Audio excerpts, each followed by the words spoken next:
জঙ্গলের বৃষ্টিতে উপচে পড়ল পুকুর। ব্যাঙ ভেসে গেল দূরে।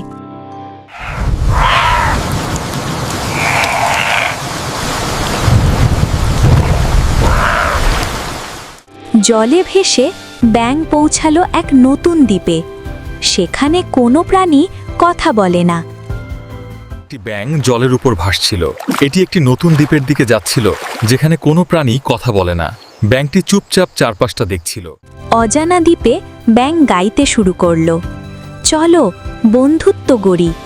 নির্বাক প্রাণীদের দিল ডাক।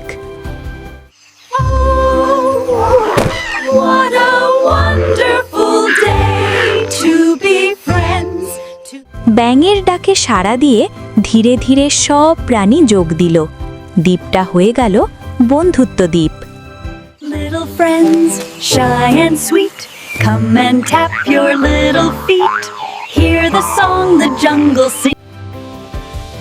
এই গল্প থেকে শিখলাম, সাহস আর মমতা দিয়ে অচেনা জায়গাকেও নিজের করা যায়।